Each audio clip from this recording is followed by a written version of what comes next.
देख रहे हैं खरा सच। मेरा नाम मुबशर लुकमान है और आपको पता है कि इंडिया जो है अपनी पाकिस्तान दुश्मनी में बहुत सी हदें अब पार कर चुका है। होता क्या है कि क्रिकेट का तो अक्सर बहाना बनाया जाता है। मैं कन्विंस्ड हूँ इस बात पे कि क्रिकेट का जो खेल है उसको बहाना बनाया जाता है। दरअसल जो उनकी अंदर का छुपा हुआ की दुश्मनी है, उनका जो बोगस है, वो उन्होंने बाहर निकालना होता है। और हमारे दरमियान ऐसे काले सांप और भेड़िए मौजूद हैं, कोई पीसीबी के अंदर है, कोई पीसीबी के बाहर है, कि जो तलवे चाटना चाहता है हर वक्त उनके जाके और पाकिस्तान की बेइज्जती कराता है और सुबकी कराता है।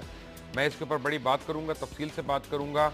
और जो भारतीय मसनूआत की पाकिस्तान में तशहीर जारी है, चाहे वो इंडियन फिल्में हो, चाहे इंडियन गाने हो, चाहे इंडियन कपड़ा हो, चाहे इंडियन पान पराग हो, चाहे उनके पान हो, चाहे उनका तंबाकू हो, चाहे जर्दा हो, चाहे चूना हो, इन सारे प्रोडक्ट्स के ऊपर बैन अब लग जाना चाहिए। उनको पता चल जाना चाहिए कि पाकिस्तान एक खुद मुख्तार मुल्क है और हम अपने प्लेयर्स की इज्जत करना जानते हैं। सवाल मैंने आपसे भी करना था कि सब कुछ क्या हो रहा है ये क्रिकेट की आड़ में। ये बहुत बुरा हो रहा है और ये मेरा ख्याल है कि पाकिस्तान क्रिकेट बोर्ड के जो लोग हैं वो जानबूझ के, यानी जानते हैं, मेरे जैसे नालायक आदमी को भी पता है कि जब तक मोदी नहीं चाहेगा पाकिस्तान इंडिया की क्रिकेट नहीं हो सकती। इसके बावजूद वहाँ बार बार जाने से और अपनी रिस्पेक्ट भी कम करवाने से और पाकिस्तान की इंटेग्रिटी, डिग्निटी, प्राइड, रिस्पेक्ट उसको स्टेक पे लगा देना, ये तो बड़ी शर्मनाक बात है। तो मकसद कहने का ये है कि तो वो एक शेर है ना कि कुछ शहर दे लोग भी जालम सन, कुछ सानू मरन का शौक भी सी। तो ये अजीब किस्म के लोग हैं जो कि नॉन क्रिकेटर्स हैं, कब्ज़ा किया हुआ है क्रिकेट बोर्ड के ऊपर। अब वो सेठी साहब, वो समझ आती है मुझे शहर यार साहब की कि वो अगर चले गए उनको दावत आई, ठीक है। बट मैं क्वेश्चन ये खड़ा करता हूँ कि सेठी साहब क्या करने के लिए गए, वो सुभान साहब क्या करने के लिए गए, इन दोनों को असल में पूछने वाला कोई नहीं है। अगर आप इन दोनों की हिस्ट्री देखें कि वो ये खुद सेठी साहब दागी आदमी, ये सुभान साहब दागी आदमी, अगर इनका ऑडिट हो जाए कहीं, यानी नैब वाले जो हैं, मेरा ख्याल उनका रुख अभी पीसीबी की तरफ नहीं हुआ, अदरवाइज़ पीसीबी में उनको इतना कुछ मटेरियल मिल सकता है कि एक एक बंदा, यानी इन्होंने ऐसे ऐसे कानून बनाए हुए हैं कि एक एक बंदे से घर से 3-3 गाड़ियाँ निकलेंगी। और अभी देखो सुभान साहब ने एक गाड़ी मंगवाई है, वो कोई 85 या 90 लाख रुपए की, और इनको ये गाड़ी 1800 सीसी ले सकते हैं, इन्होंने 3600 सीसी गाड़ी मंगवाई। इन चीज़ों के ऊपर अभी वो क्या करने गए, डेली अपनी इनकी डेली होगी $500, इसलिए वो वहाँ पे चले गए कि 4-5 दिन लग जाएंगे। तो ये क्रिकेट की बेहतरी के लिए काम नहीं कर रहे। मेरा ख्याल है टाइम आ गया है कि अब कम से कम नवाज़ शरीफ साहब को ये सोचना चाहिए कि ये क्रिकेटरों के हवाले कर दें, ये उन्हीं की जागीर है, वो सजती भी है। और जब हर जगह के ऊपर स्पेशलिटी को काउंट किया जाता है तो फिर क्रिकेटर को क्यों नहीं मतलब क्रिकेट बोर्ड हवाले कर दिया जाता। मैं आपको कुछ हिस्ट्री आपकी देना चाहता हूँ यहाँ पे। शिवसेना के एंटी क्रिकेट वाकयात जो हैं उनमें अक्टूबर 1991 में शिवसेना में मुंबई में वानखेड़े स्टेडियम की पिच और ग्राउंड को खोद डाला ताकि पाकिस्तान को यहाँ खेलने से रोका जा सके। इसके बाद ना सिर्फ टेस्ट मैच बल्कि पूरी सीरीज यहाँ पे कैंसिल कर दी गई। 1998 में जब शिवसेना और बीजेपी की महाराष्ट्र में मुश्तरका हुकूमत थी तो शिवसेना ने जनवरी 1999 में होने वाली पाकिस्तान इंडिया सीरीज का मैच कैंसिल करवा दिया क्योंकि महाराष्ट्र के चीफ मिनिस्टर मनोहर जोशी का ताल्लुक जो था शिवसेना से था। फिर 1999 में शिवसेना ने पाकिस्तान के क्रिकेट टूर से पहले दिल्ली में फिरोज शाह कोटला स्टेडियम की पिच खोद डाली। इससे पहले शिवसेना ने मुंबई में पाकिस्तान के साथ मैच के खिलाफ एहतजाज किया था कि शिवसेना ने अपने मुल्क को भी नहीं छोड़ा।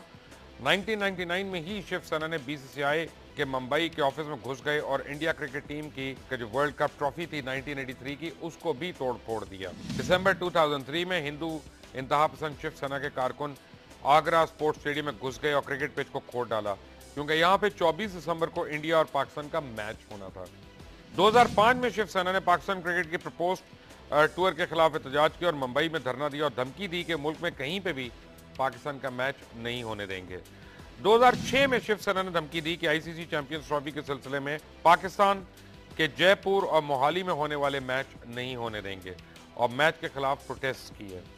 2009 में शिवसेना के एग्जीक्यूटिव प्रेसिडेंट उद्धव ठाकरे ने मुतालबा किया किसी भी पाकिस्तानी को आईपीएल में खेलने की इजाजत नहीं दी जाएगी।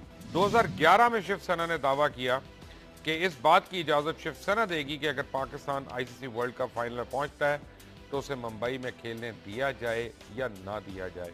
जब 2012 में पाकिस्तान क्रिकेट टीम इंडिया में एक शॉर्ट टूर पे गई तो शिवसेना ने बीसीसीआई को पाकिस्तानी टीम को दावत देने पर सख्त तनकीद का निशाना बनाया और धमकी दी कि कोई भी मैच मुंबई में नहीं होने देगी, जिसके बाद बीसीसीआई ने कोई भी मैच मुंबई में नहीं रखा।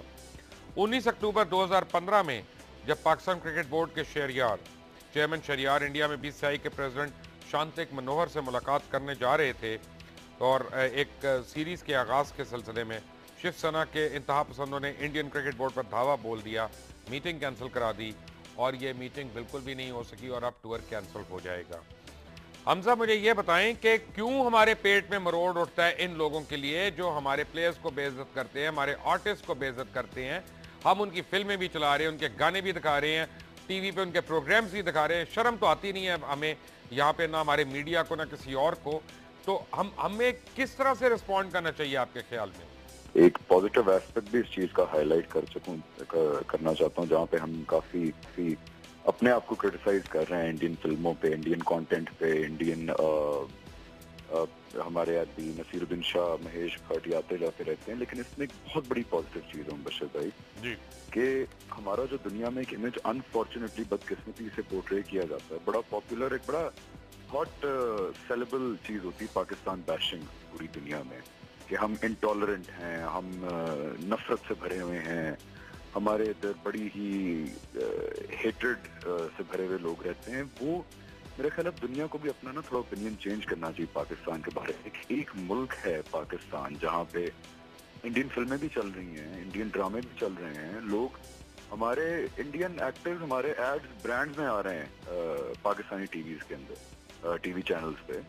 हम एक्सेप्ट करते हैं, हमने तो कभी किया नहीं दी, हमने तो कभी उनको कोई हमारी मेन स्ट्रीम पार्टी या कोई सोशल ग्रुप या कोई एनजीओ इस तरह नहीं आई डंडे लेकर और किसी के मुंह पे कालक फेंक रहे हैं वो लोग। नसीरुद्दीन शाह ने भी बयान दिया, हमारे यहाँ तो कभी किसी रिलीजियस पार्टी ने भी ऐसा नहीं किया जी, किसी रिलीजियस पार्टी ने भी नहीं किया। एक दो हमारी कोई ऐसी हैं ऑर्गेनाइजेशन, लेकिन वो तो पूरा मुल्क मुत्तफिक है कि वो टेररिस्ट ऑर्गेनाइजेशन है। जैसे टीटीपी के खिलाफ लड़ रहे हैं हम लोग, नहीं वो तो हमारे भी खिलाफ है ना, वो उनके खिलाफ तो नहीं है ना। हाँ, अब ये तो नहीं है कि टीटीपी कल पीसीबी के ऑफिस में उनके नुमाइंदे पहुंच जाएं अगर और वहां पे जाके थ्रेट करें ऑफिशियली, तो पाकिस्तान के अंदर ये बात एक अनएक्सेप्टेबल है, अनथिंकेबल है। On the other hand India, जिसको पूरी दुनिया में ढोल बजाया जाता है कि जी इनक्रेडिबल इंडिया है, तो टॉलरेंट इंडिया है, मॉडर्न, प्रोग्रेसिव, डिजिटल, पता नहीं क्या क्या बातें की जाती हैं, ये उनका एरा है जो कि प्रोजेक्ट नहीं किया जाता मीडिया में। है हमारे से ज्यादा, हम बहुत बेहतर हैं मुबश्शिर भाई, हम बहुत बेहतर हैं। प्रॉब्लम एक और है, मुझे हमजा मैं आपको इंटरप्ट कर रहा हूँ यहाँ पे, मुझे इसमें प्रॉब्लम जो लग रही है, मैंने पूरी एक सीरीज ऑफ इवेंट्स बताई है जो पिछले 15 साल में, 20-18 साल में शिवसेना ने या बीजेपी ने जिस तरह से दहशतगर्दी के वाकयात किए हैं, लेकिन अगर उनके ऊपर एक पर्चा भी नहीं कटता, एक एफआईआर भी नहीं कटती, उनके ऊपर कोई एक्शन नहीं हुआ होता। पर्चा क्यों कटेगा? They are the mainstream organisation, political organisation of India. Narendra Modi ने मेरे ख्याल स्टार्ट ही आरएसएस से लिया था, अपने जो पॉलिटिकल करियर का उन्होंने आगाज किया था।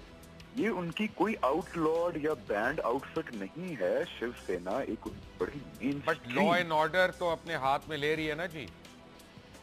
सर अब ये तो बहुत बड़ा सवाल का निशान है ना। यही तो क्वेश्चन मार्क है इंडिया की टॉलरेंस के इमेज के ऊपर, इंडिया के सेक्युलर मॉडर्न इमेज के ऊपर, ये सबसे बड़े क्वेश्चन मार्क है। अच्छा, ये जो आपने इंस्टेंसेस बताए हैं, ये कोई नई लहर नहीं चली, ये हमेशा से इंडिया की सोसाइटी का पार्ट रहे हैं।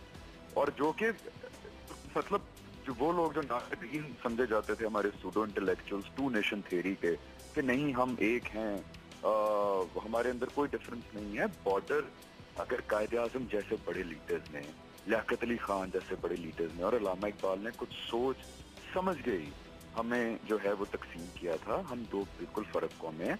पाकिस्तान बैशिंग तो वहाँ हो ही रही है, मुसलमानों के साथ आप देखें क्या हो रहा है, दलित कौम के साथ देखें वहाँ क्या हो रहा है, सिखों के साथ वहाँ पे क्या हो रहा है। We must now stop being impressed by India. We should not get impressed by there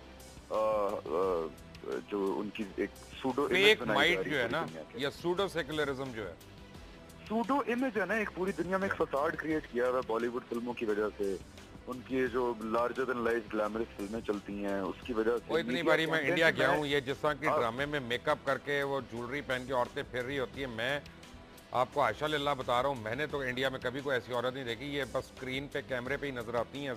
कल साहब मैंने आपको एक शॉर्ट सुनवाना है मुझे नहीं पता आप देख पाएंगे अभी कि नहीं, लेकिन आपको मैं ऑडियो सुनवाता हूँ नजम साहब का शॉट जो है, और फिर उस पर मैंने आपसे कमेंट लेना है। जरा ये हमजा आप भी और कादिर साहब आप दोनों जरा प्लीज सुनिएगा। ये कोशिश थी कि पाकिस्तान की आइसोलेशन खत्म हो। अब 9 लोग एक तरफ थे और हम पाकिस्तान अकेला खड़ा। हमारे होम टूर्स नहीं होंगे तो हमें पैसे नहीं मिलेंगे। टेक इट और लीव इट वाली बात है कि हमारी बदकिस्मती है कि हम अकेले रहे। पहले हम 4 थे, फिर हम 3 हो गए, फिर हम 2 हो गए, फिर हम 1 हो। पीसीबी भी बैंकक्रप्ट हो जाएगा, डोमेस्टिक क्रिकेट को भी हम पैसे नहीं दे सकेंगे, और वैसे ही हमारी आवाम भी बड़ी बददिल हो जाएगी कि ये क्या हुआ कि हमने अपने आप को आइसोलेट कर लिया। जाहिर है अगर बाकी 9 एक तरफ खड़े हैं तो हम बाहर नहीं खड़े हो सकते। और मुझे बड़ा फख्र हो रहा है कि अगले 8 साल में जो चीज़ें हमने अब साइन अप की हैं, जिसके डिटेल्स आपको बड़ी जल्दी एग्जैक्ट डिटेल्स मिलेंगे, इसका हमें 30 अरब रुपए का फायदा पीसीबी को। बात ये है कि हम हैं भूखे नंगे, ठीक है, सीधी सी बात, बड़ी सख्त बात है, हम हैं भूखे नंगे, ठीक है। हमारे में कोई सेल्फ एस्टीम नहीं है, हम अपने पाँव पे आज तक खड़े नहीं हो सके। हिंदुस्तान पहले दिन से अपने पाँव पे खड़ा हुआ।